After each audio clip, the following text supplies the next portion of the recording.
인터넷에서 소금물로 눈을 씻으면 안구가 청결해진다는 얘기를 들으신 적이 있으실 텐데요. 실제로 오늘도 환자분들 중에 이걸 물어보신 분이 있었습니다. 그래서 많은 분들이 이걸 믿고 따라하는 것 같은데요. 하지만 이는 사실이 아닙니다. 아무래도 눈에는 염화칼슘 성분이 포함되어 있다 보니까 이런 소문이 나온 것 같은데, 일반적으로 눈물과 동일한 농도의 소금물을 만들기란 불가능에 가깝습니다.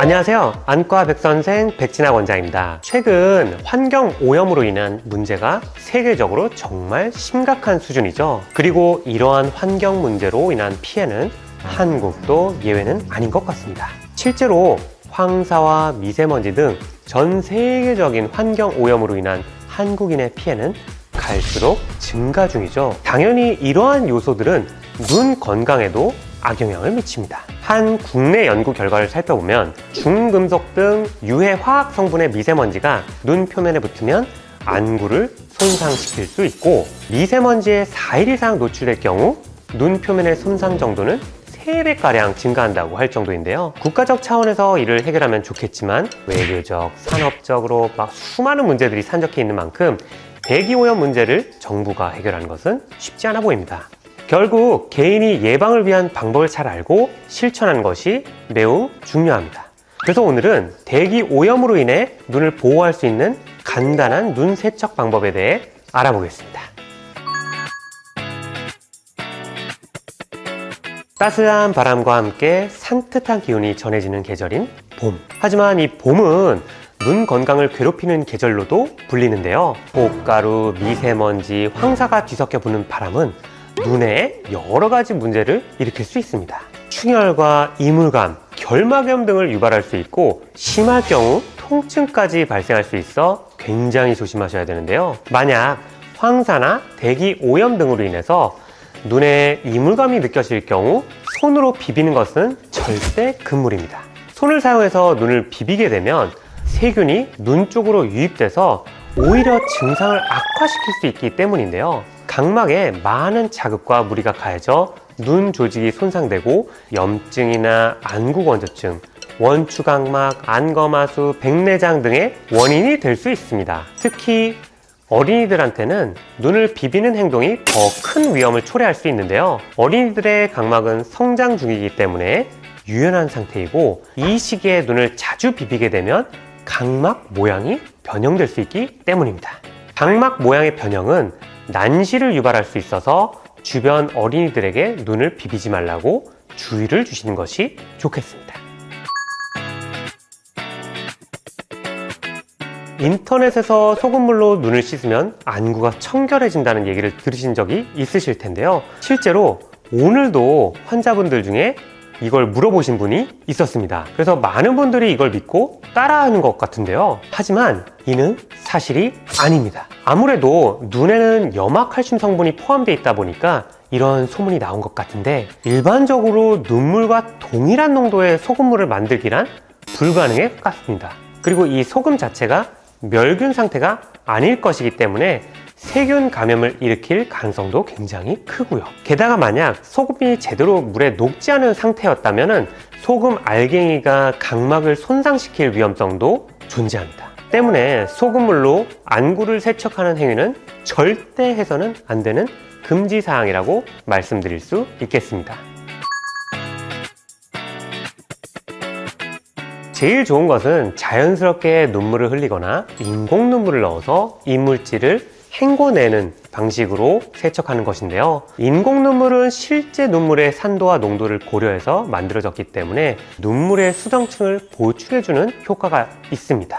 이때 주의하셔야 되는 것은 인공 눈물 대신에 렌즈 보강용 식염수를 자주 사용하시면 안 된다는 점입니다. 이 식염수는 이 눈물과 구성 성분이나 농도가 달라서 주의하셔야 되죠. 그런데 눈에 이물질이 들어갔는데 인공 눈물이 지금 당장 없는 경우도 있을 수 있겠죠. 이럴 때는 이 깨끗한 수돗물이나 병에 든 생수를 이용해서 안구를 세척해 주시면 됩니다. 흐르는 물을 눈에 자연스럽게 흘려 내보내 이물질을 제거해 주시면 굉장히 효과가 있겠습니다. 하지만 만약 눈에 들어간 물질이 독성 물질이거나 쇳가루, 작은 돌같이 날카롭고 딱딱한 이물질일 경우에는 즉시 안과에 내원하셔서 적절한 치료를 받는 것이 좋습니다. 만약에 안구 세척을 통해 이물질이 배출되었거나 이물질이 들어가지 않았는데도 불구하고 지속적으로 이 이물감이 느껴지는 경우에는 안구건조증이나 결막염일 가능성이 있습니다. 이러한 경우에는 안과에서 정확한 진단과 정확한 치료를 받는 것이 중요합니다. 만약에 눈에 느껴지는 이물감의 원인이 안구건조증이라면 레바케이나 디쿠아스, 레스타시스 등의 안구건조증 치료 전문 제품을 처방받아서 사용하시거나 IPL 레이저와 같은 기기를 사용하셔서 안구건조증을 치료할 수 있습니다. 그리고 결막염이 발생한 경우라면 진단에 따라 안약을 적절하게 처방받아서 조마하시는 것이 좋습니다. 증상이 심해지기 전에 적절한 치료를 받는 것이 굉장히 중요하니까 꼭 안과 전문의의 진료를 받으시기 바랍니다. 속눈썹이나 눈꺼풀 세척을 위한 방법으로 가장 추천드리는 방식은 바로 온찜질 후 눈꺼풀 세척입니다. 온찜질은 막힌 기름샘을 열고 눈 속에 기름을 녹여주는 효과를 지니고 있는데요. 우선 눈 주변을 깨끗이 씻어 닦아낸 후에 40에서 45도 정도의 따뜻한 수건이나 온열 안대를 올려서 10분에서 15분가량 온찜질을 해주시면 됩니다.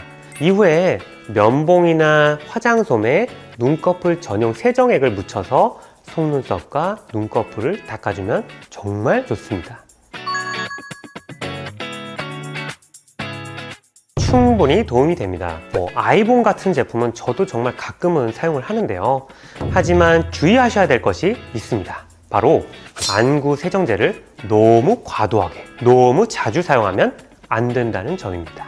안구 세정제를 과도하게 사용하면 눈의 이물질뿐만 아니라 눈을 보호하는 자연적인 물질들까지 씻겨 나가면서 부작용이 생길 수 있기 때문입니다.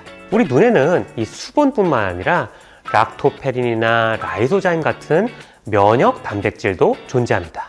그런데 안구 세정제 등으로 무리하게 안구를 세척하면 이러한 성분들도 같이 제거가 되기 때문에 안구 건조증이나 세균 감염에 취약해질 수밖에 없습니다. 때문에 시중에 판매하는 안구 세정제는 너무 자주, 너무 과도하게 사용하지 않는 선에서 적당히 사용하시는 것이 좋습니다. 오늘은 눈에 이물질이 들어갔을 때 대처할 수 있는 방안에 대해 알아보았습니다. 미세먼지로 인한 피해가 극심한 요즘, 시청자 여러분께서는 제가 오늘 말씀드린 올바른 안구 세척법을 사용하여서 눈 건강을 지킬 수 있길 바라겠습니다. 지금까지 안과 백선생 백진학 원장이었습니다. 감사합니다.